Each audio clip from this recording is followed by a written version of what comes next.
Welcome to the Real Aesthetic Podcast, a real deal on like aesthetics and stuff. Oh, we've been rolling this whole time. He was my gopher. I'm your host, Alexis Arsenis. We're going to have a good time here.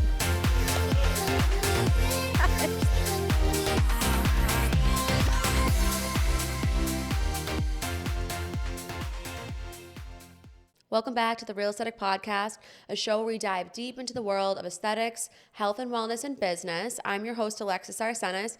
In today's show, we're going to talk to a fantastic entrepreneur, someone who's super close to me. She happens to be my mom, has been in the aesthetic industry forever, Miss Darlene Strickland. Good morning. What's up, Darlene? How's your day going? Living the dream, sweetheart. Living the dream.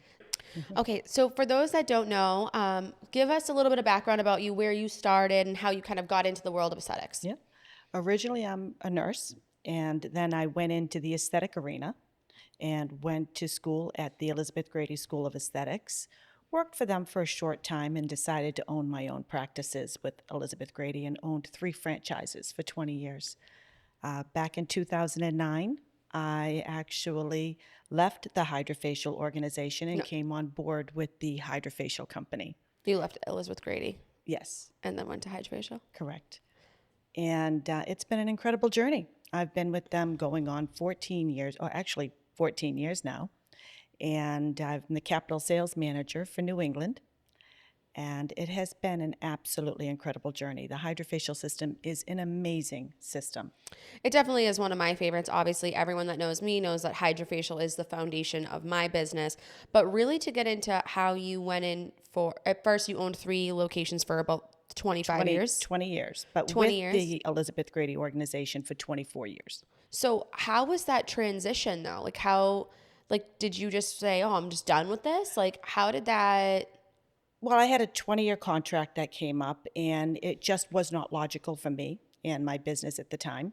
And so I decided to part ways with the Elizabeth Grady organization, and I got this amazing opportunity literally handed to me from the HydraFacial company. Mm-hmm. At that time, it was called Edge Systems. There were only 40 people in the company. Now it's a massive organization. Yeah, I think they just got bought out for like 1.1 billion or something. Yeah, they've How done crazy incredible. is that? They've done incredible. So since you've kind of been around in the industry, you've seen it all, what are the changes that you've seen? Because obviously aesthetics in the Elizabeth Grady setting was a lot more of like the European style, the waxing. I feel like I just say Elizabeth Grady and I can like smell the salon because of the wax.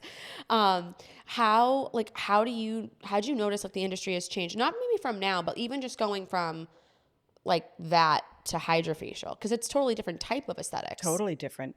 People are looking for services that deliver immediate results, no downtime.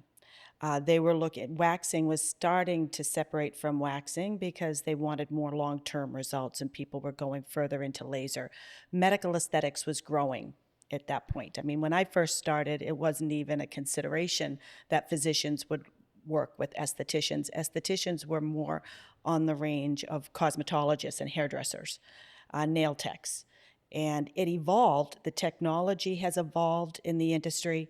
The skill set has evolved in the industry where people really love working with estheticians, but estheticians that have continued their education for sure. to really deliver greater opportunity services that deliver greater results with no downtime for clients. So I'm sure everybody knows HydraFacial because it is a fantastic system. But for those that maybe don't know, what are the benefits of HydraFacial? What is it? How does it work? What's it using? Give us like the 411. Well, the HydraFacial is a multimodality platform. This is an FDA cleared system. It's a class 1 device. Mm-hmm. So it is a treatment that does lymphatic drainage, face and body. I'm old school. I love lymphatic drainage. I agree. It's the best. It's a great way to stimulate that blood supply, wash away stagnant waste and toxins, but then flooding that tissue with fresh new oxygenated blood, which is an internal process, not an external process. Especially if they're doing services that create a controlled trauma, like many laser treatments, radiofrequency treatments, ultrasound treatments. They can, even injectables, they can create inflammation in the skin, swelling in the skin, which is part of what they're doing to create that controlled trauma to encourage collagen and elastin. Well, the sooner you eliminate that fluid tissue tension, the better healing environment you create for that skin. The HydraFacial is patented technology and trademarked technology. It uses a process of vortex fusion. So think of a high velocity tornado spinning at a rapid speed. It's infusing serums into every follicle, emulsifying that congested waste and debris in the tissue, and then washing it away. It does this simultaneously. The tip that we use is single use and disposable, so there's no cross contamination from one guest or one patient to the next. And you have one little hole in that tip that's delivering the serum, and then another taking the waste and debris away as that tip is planing back dead layers of surface skin. So really cleansing, detoxifying, nourishing the skin inside out, no pain, no downtime. But I mean, the device is great. It works. I really don't know why not everyone has it, but for me, it's truly, like she said, the foundation of my business. But with cool thing about HydraFacial, I used to work for them as well. Many of you know, and Darlene and I would do trade shows all the time. Give us like a trade show story. Like give me something crazy that's happened to you while you've been on this journey. Because listen, we know that you're the Darlene Strickland, but like there has to be some like fun stuff that's happened in your, like, come on, give me something good. Well, it's a wow factor service, so which is pretty incredible. People are never prepared for the results that they get, even for a 5-minute experience at a trade show. So that's always interesting. And they're always pretty freaked out what comes out of their skin when they're looking at the gunky job. Because it's all about what they're doing in the skin.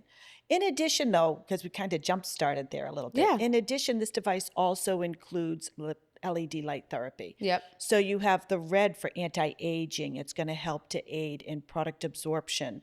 It's going to help to reduce redness in the skin, strengthen capillary walls. So really, really help to encourage collagen and elastin in anti-aging to the skin. But then we also have it as a combination blue and red. So you have the red for the anti-inflammatory factor, but then you have the blue for the antibacterial factor that kills that P. acne bacteria in the skin. What's so nice with this service is it's for all skin types, for the most sensitive to the most problematic, and all ethnic groups from the fairest to the darkest skin, and you can do no harm. So that's the win with this service. I wouldn't say you can do no harm. I wouldn't say that. I feel like it's technician error, but if they do, but like, well, let's be real. People are gross. Well, you could say that about anything. No, absolutely. I mean, when the service, that's why HydraFacial Company puts so much emphasis on education. When you first bring a HydraFacial on board, we enroll all of your team members up for an online training experience. You watch each video modality and take a corresponding quiz. This makes you familiar with the technology. Let's go back to Grady, because I feel like that's a juicy story. And this isn't about just, your journey and how you got to where you are. But there's a lot of like emotional stuff that you go through, like packing up your stores. That couldn't have been something easy for you to do. And we were all little kids at this point, like me, my brother, and my sister. So talk about that. What happened? What did you just expect you to leave everything there? Like, how do you end a contract like that? How does that work? It was a very, very difficult time in my life. Because yes, you're right. I had 3 babies at the same time, 3 businesses, 3 different locations, and quite a volume of team members that worked with me. And I was very fortunate that I had amazing team members. Majority of the ladies that worked with me stayed with me almost the entire time that from the day they started with me. It was very, very, very difficult. The 20-year contract came up, and it was just not logical at the time. And were you willing? Did you want to negotiate that? I did. Think about it. I had 20 years invested into these locations and into these team members. And I loved what I do. I always love what I do and strive to do it well every day. But I couldn't get that contract negotiated. The owner of Elizabeth Grady at that time was not going to budge. And he wasn't the best human. He literally called me on a Thursday and said, "What the F is it you don't get? Wrap it up and get the F out."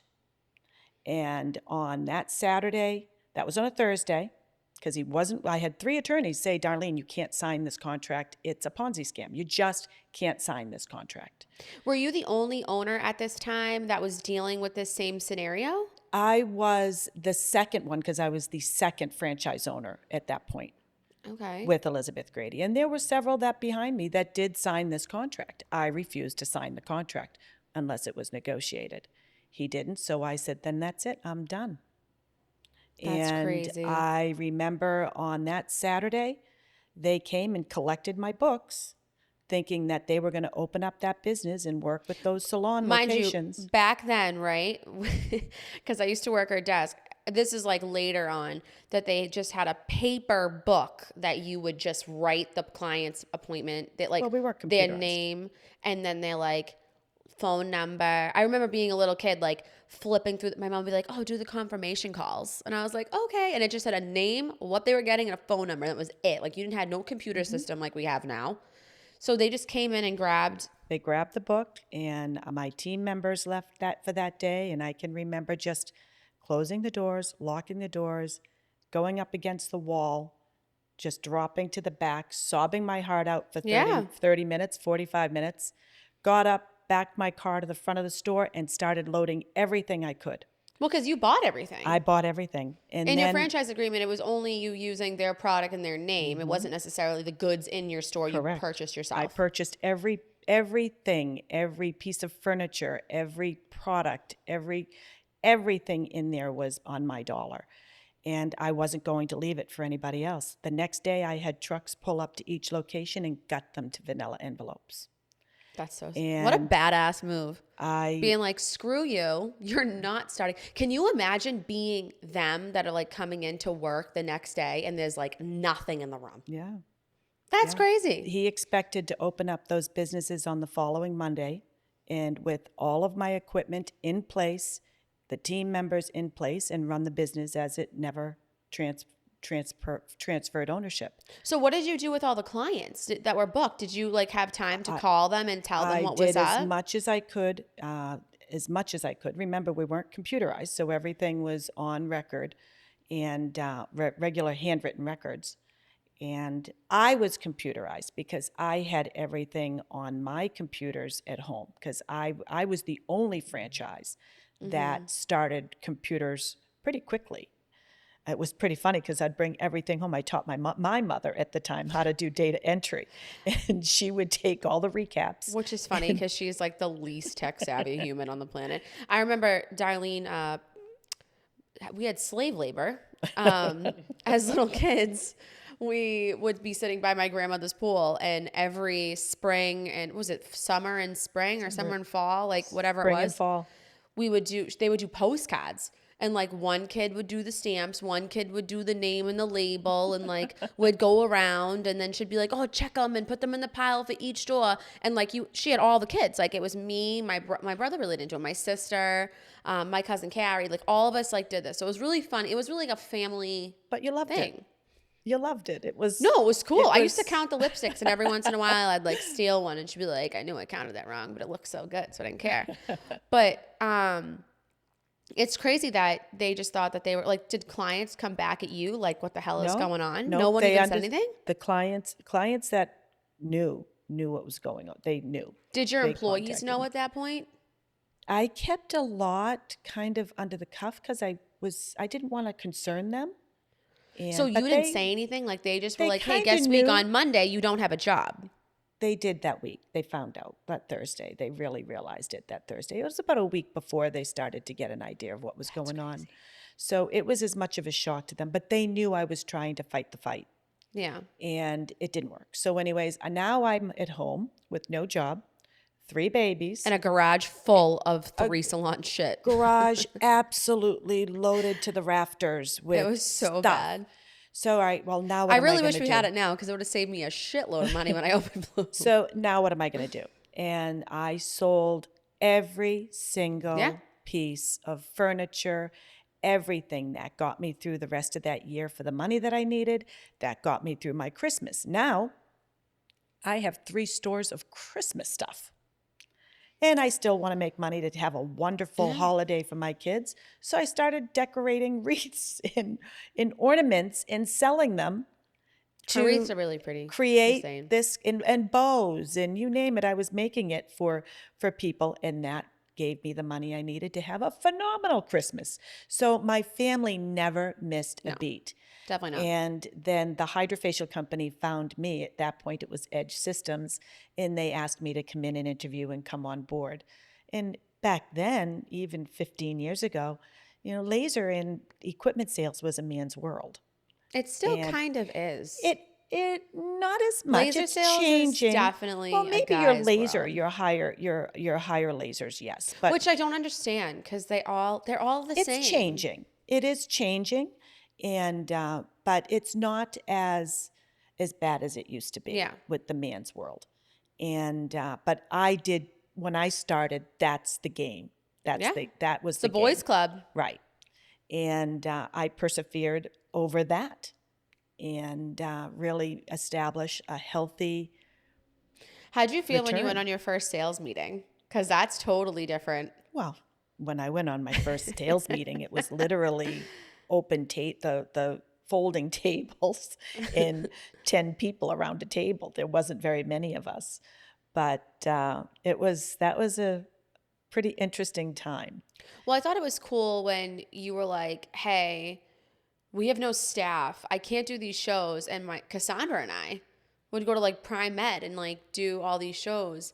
And these doctors had no idea like what skincare was. It was like wild. Like they Yeah. had no idea about anything we were saying. They were like, Right. "Oh, why would you do that?" I'm like, "You're a doctor. Like, aren't you supposed to know this shit?" Like Yeah. they don't. Well, they didn't put the value of the aesthetic with medical at that time and Yeah. injectables. So that's when this was evolving.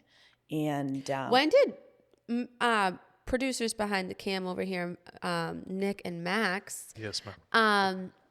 can you pull up what year Botox went on the market? I forgot. well, medical aesthetics, even when I owned my Elizabeth Grady locations, the ownership of Elizabeth Grady wanted to bring medical aesthetics into our salons. And he wanted all of the franchises to update one of their rooms for an injectable room. And I actually refused. I said, I'm not going to do that in 3 locations. I want to see you successfully execute that. And then if you're successful for a year, then I will bring it on board into one of my stores. Yeah. So Botox came out when? I forgot. It was 1990. 89. 1990. Yeah.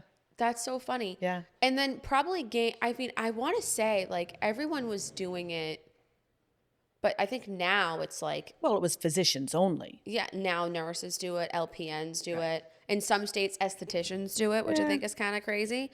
But but in some ways I don't, because, and I know that you're definitely going to have an opinion on this and I love it, is that I find now I'm like the cleanup crew, right? Because all of these doctors and nurses that don't necessarily have skin knowledge. Now, this isn't to say that all nurse-owned businesses are bad. I am not saying that. There are some amazing aesthetic nurses out there. But there's a lot of aesthetic nurses that come from, the emergency room that have no actual training in skincare at all, where an esthetician would be smarter than them in this category. And they're coming in and they're getting these devices and they're doing treatments to people and they're not getting the outcomes. They're not doing well. Like, tell me how you've seen that. Estheticians know skin. That's their 101. I find some of the older school estheticians have a little bit more of a skill set than newer estheticians coming on board because they had different hour requirements than Well, I think the work estheticians ethic's today. just different now, too. But there's a lot more continued education opportunities now than there ever have been. Absolutely. And that goes on both aisles for both the esthetician and for the nurses. Yeah. Nothing is easy. If you're going to go into a business, you can't pop out of one career spectrum into another and think you're going to be successful. It requires work and continued education. And, you even as an injector, you may be very, very, very good at what you do. You may have taken the best courses there are available to you, but that doesn't mean you know how to open up and run a business. Yeah. That's two totally different things. That same thing can be said for estheticians. They may be very good and talented Absolutely. estheticians, great at what they do, have a client following, but then try to open up a business and they don't have the success that they would have imagined because they don't know how to build their business. Marketing and education and ongoing support is really important. And truthfully, it's expensive. It's very expensive. I don't think people understand the level of capital, especially now, that you need to, like, especially if you're doing any sort of medical services. Like, the devices aren't cheap. HydraFacial's what, $50 grand now? Yeah. I remember back when I was selling HydraFacial, it was the Elite. It wasn't even the Elite. It was the HMD, which was the device prior to the Elite, and it was $25,500. That was it was nothing like it is now. Like, the device now is significantly better. Well, it was actually why we launched the Syndeo, is that we did a survey with estheticians and asked them what they wanted on their wish list. The hands-free is pretty sick. They designed this device for estheticians. Yes, they did. And which is pretty nice. But as far as estheticians and people coming into the field, it's a lot of work. And, when I first started, when social media first started, it was free. You could do an ad on Facebook and it was free ads. Now, that's paid. not free. It's a significant expense to do ads and whatnot. I mean, print ads. Everybody was doing everything in their local paper. And that was one of, actually, even with Elizabeth Grady, that was one of my fights, is that they did not train or educate perfect example, franchise owners coming in.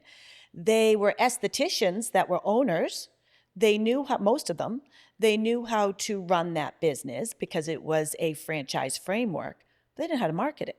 Yeah. So what was the first thing that they did is they did the local newspapers with the discounts, the local discount newspapers, or the Valpaks. Oh, God. Valpaks who come in and they'll say, oh, it's 13 cents a home.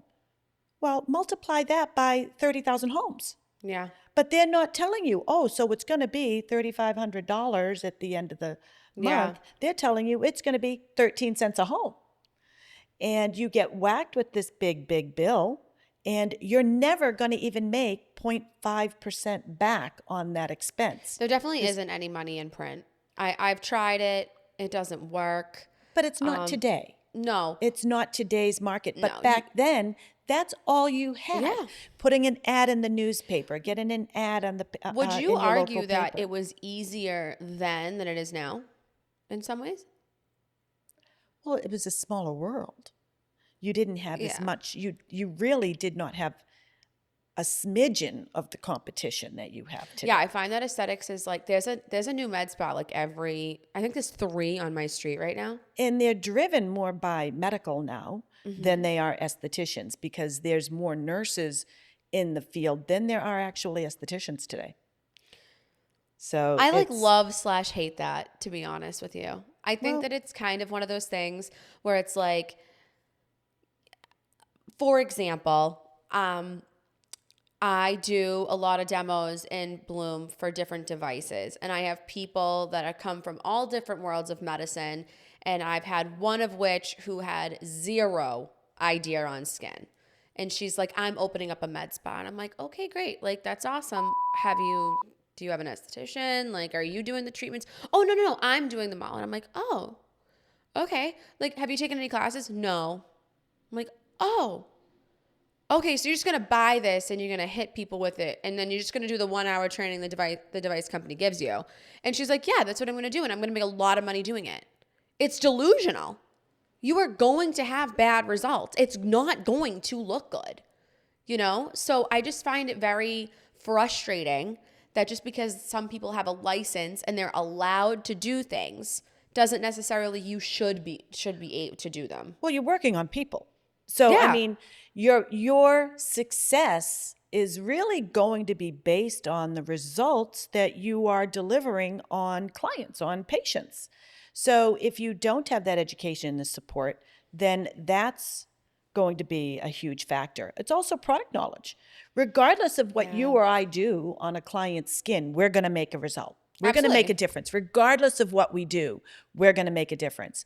But as if you were my patient or my client, I'm also going to have to talk to you about home care. Because with any service I do, I'm going to create a difference in your skin. But it's absolutely essential as my patient that you partner with me by using appropriate products at home. This not only enhances the health of your skin, it's optimizing the investment that you're making. This is what drives me nuts about clients, right? So you're going to spend all this money with me, but then you're going to go home and wash your face with Dove soap. That doesn't make any sense.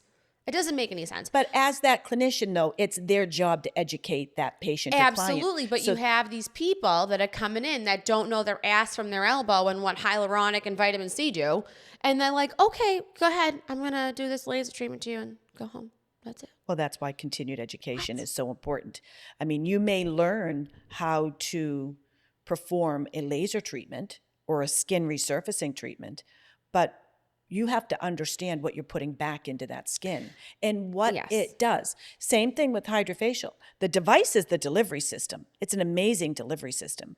But the magic is what's the quality of those ingredients in those bottles, because that's what's delivering the result. I remember when, let's talk about funny stories with HydraFacial. I remember doing demos, and this is actually gross. I posted a video about this the other day. About people reusing tips and like seeing people do that shit.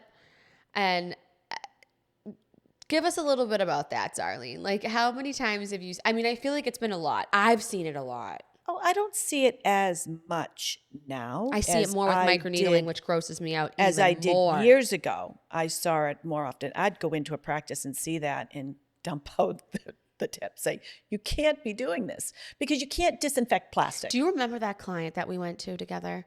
And she was disinfecting the disposable razors for people. So when they shaved their legs before laser, because she'd let them do that.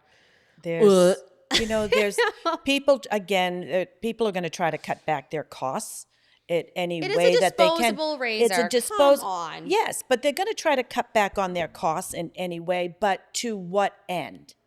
So you want to save some money here, but wonder if somebody actually gets an infection. And there was just an article, Max, you probably can find it, of a girl who got like HIV or some like crazy shit from reusing like a girl that got HIV from microneedling. Put in. That just happened. Well, there's been scenarios like that quite a bit with different things. Where was that? It was New Mexico. Yeah. New Mexico. I mean, yeah. That physician just lost his license recently. Can you imagine like being that cheap? Like the tips aren't that expensive. Like if we're gonna go tit for tat on how much things cost versus what's happening to people. Well, the cost of a tip or losing your business. Yeah. So that's basically what you're looking at. Disposables are meant to be disposable. If you were that patient or that client going in for a service, and you're paying full value, you expect to get your values returned. Absolutely. It was a couple of people. Right. Seriously? Yeah, it was a cluster of clients. Yeah. With the same physician. With the same physician, probably all using the same friggin' tip. Yeah. Which, first of all, there's a lot of issues with that, and I think the biggest issue isn't just the fact that they're reusing tips. Obviously, that's huge, but it's also your intake. I don't see, and I don't understand this. When I have a client come for the first time, I have them fill out forms. I want to know everything. I want to know like how many times you brush your teeth. Like I want to know everything about you. The fact that this person, I doubt this person didn't know that they didn't have HIV. So like if it's on your intake form, I feel like there should be extra precaution. Like, well, it's a contraindication to everything. So but no still, one's supposed to be getting services with blood, that contraindication. Because there's a lot of other things. I mean, it's not a contraindication for HydraFacial. It actually is. If it's open pustules, HIV hepatitis C, lupus. These are Okay, all time out. contraindications. True, but I remember that you had me do an event, a day with this doctor in Boston, and his whole client base had HIV or hepatitis and all this bullshit. And obviously, like, I But glove we up, I took a lot asked of, question. with that particular physician, he was insistent. He wanted these clients taken care of. And that was the early, And I got that was thrown to early the days. wolves. That was early days. Oh my in the God, forever industry. ago. But Yeah. it's wild. And he didn't even tell me.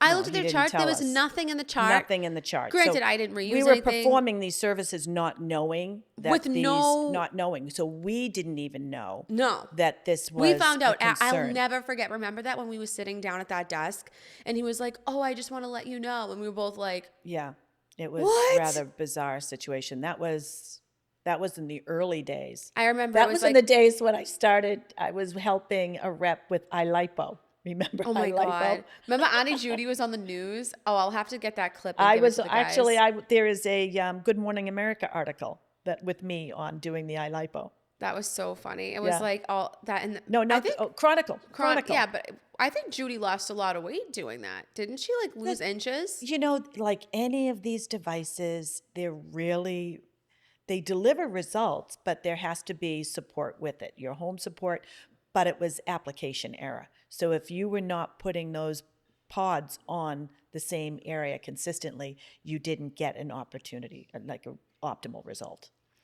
I think that people expect to do these treatments, especially weight loss, because weight loss is huge right now. Huge. Everyone's And on body. semaglutide. Everyone's on tirzepatide. I don't think that this medication, and I'm not a nurse, and I know you are, but like, I think it's a net positive. I think that a lot of people that are overweight that want to lose weight and really have a hard time with it kind of give up when they don't see results. And then using this drug really helps them, obviously under significant, you're monitoring them and you're paying attention. The way that people are getting this drug now, I find very interesting, where they're just like getting a prescription from the nurse or doctor, and they're just like giving it 4 weeks in advance of this, and they don't come back for additional blood work. That's concerning to me. Well, if anybody is putting their name on any prescription, they take ownership of that. Yeah. So there should be follow-up and whatnot. But a lot of people are getting, like anything, you can get anything anywhere. Is it are they the appropriate sources? Yes and no. I mean, you take a risk. It's gross. It depends on what people don't want to spend a lot of money, so they can, they risk Well, the supplies. that's But if you true. want results with anything that you do, or if you want results, you need to make sure that you're going to the appropriate support. And there's no miracle cure. There is, I mean, granted, look at it this way. If there was a miracle in a capsule, everybody would be taking it. Absolutely. All right? It doesn't exist. So the thing is that if you want to do weight loss, if you want to you have to optimize your health. That's everything with your hydration and the foods you consume, the types of foods. Look at you guys. You never had McDonald's No. or She Burger used King. she worked for a short time with this company called Juice Plus, and they did like these lectures and stuff. It was like really funny. And okay product, like whatever. Well, it was a vitamin. It was a natural vitamin and naturally sourced, which is what was big at that time. At the time. Juice Plus. And there's a lot so more. There's a She slew goes of to product now. McDonald's and she gets like a 3. Big Mac 3 cheeseburgers. and she sticks them in cigar boxes. And I For think it 8 was years. like 3 years ago we've like found the box, and they still were not molded and just shriveled. I had them for 8 years. At the 5-year mark, I brought one to a lab to be analyzed, and the biology tech said, "This is rather Disgusting. bizarre." You people are He eating goes, this. because there's not one bit of mold spore bacteria in either the meat byproduct, the bread byproduct, or the vegetable byproduct. There was, and ironically, there was some unusual plastic particles in the meat product. So they didn't even call them, as far as real food, because real food goes bad. So McDonald's at that time was like the Twinkie of food. You Yeah. know, so And it's wild that and Twinkies it are didn't still go in- bad. You opened up those boxes and they look like perfectly preserved. Yeah, just like you could just shriveled up. hydrate them and they'd It'd be be able fine. to be that you could And eat this them. isn't like, I mean, I do not like McDonald's. I have no problem saying it. I don't eat fast food. Well, I We was the didn't grow boring up. house. I was the boring house. I We were. didn't have the cookies and the chips and the fried foods. But she would make everything fresh. If Yeah. she was like, "Oh, everyone wanted chicken nuggets," and like my mom was like, we're not partaking in the chicken nugget bullshit." So she'd make cutlets and cut them, and it would all be fresh, and like would eat them, and it'd be great. So it goes back to what's important to you as a mother, as a employee, as an employer. What's important to you? Obviously, my family trumps everything. My work is always there right beside that, but my family trumps everything. So think of it. I had aging parents. I had 3 babies. I had a home. And I then going into HydraFacial, starting a new business opportunity with them, but still found time to make sure that all of you had the Quality food that you needed. I think that's a big thing right now, because especially with like Robert Kennedy saying that he's gonna really like go after these big food companies. Like I think people are really more vigilant of like what's in their food, and they're realizing it's mostly shit. Well, That's when in you their think food. that in the United States we have food that's illegal in other countries. It's ridiculous. You know, absolutely illegal in other countries. And yet then we're putting this in our children's mouths every day just because it's easier. Well, it's See, nothing convenience. is ever easy. It's But if it's convenience. worth it, you make the time for it. Exactly. And I think that goes for family, goes for business, Right. it goes for everything. And I think along with that, I think that there's this weird society like guilt that goes into it, where people are like guilting these moms that are working moms. But how can you be a good working mom and provide, but then also provide for your children, and they make you feel guilty about it? And I Well- think that's a huge struggle right now too, because I mean, I work all the time, but I make sure the kids have But good food. you have to prioritize what's important. My people are important. She's got a lot of oldies at her house. My people are important, but my work is important. I have quotas that I have to meet every day. I have clients that I have to take care of every day, and I do with excellence. But my people are always important. Nick, You're just cute, Darlene. I love you. I do with I excellence. do with excellence. I love that. Go That should be the tagline for this. I do with excellence. But that's just me. I mean, now that my children are grown, I've got my grandchildren, but I still have elders. So I have, I think they enjoy each other. you know, I've got a 96-year-old, a 94-year-old, and a 92-year-old, and a 70-year-old that live with me, that I take care of, that my daughters Yeah. both help me support and take care of them. There are people no different than what I even say with animals. They're not They're disposable. not disposable. You make a commitment and you take care of But people. I think that that's not how society looks at things now. I think society's very much about like the quick, Narcissistic. convenient, like, oh, Yep. this person's sick, stick them in a home. First of all, nursing homes are highway robbery. Robbery. Well, I mean, It's disgusting they charge how much them they charge. anywhere from $15,000 to $20,000 A month. a month. And then Tell me what an old person. I'm sorry. We have old people at our house, right? call them plants. Yeah, you feed them and they fucking chill. Like, call what them do you? $20,000. Like, give me $20,000 to eat, sleep, pee, and sit down and do nothing. Like, are you? The nurses don't go in there and check on no one's them. going to take care of our people the way we do. My own children, when you were young, you never went to daycares, facilities. No. We had, or you never had a babysitter other than No, there was this May. one bitch. I'll never forget her. Oh, She had was a- wicked bad acne. Her face was wicked greasy. Her name was Heather. And she was so She was a little She was girl. so mean. She wasn't a She's gonna oh my babysitter. god, if this girl finds out we lived in Medford, I'll never forget she brought us to the park one day. And she was just such a mean human, and she made me walk. But Nicholas and Cassandra, she was in a little carriage. Meanwhile, I'm sitting and watching you guys from afar because Yeah. I'm still a little girl. This underneath. brat Heather So with the anyway- greasy face. But oh my God, I'll just cut that. I'm not cutting it. It's true. She was so creepy. She should not But have my been watching thing children. is that you guys have all learned from the experiences that have been that by what you've observed. Yeah. You know, you've always seen me make it work. And always seen me do it, making it magical.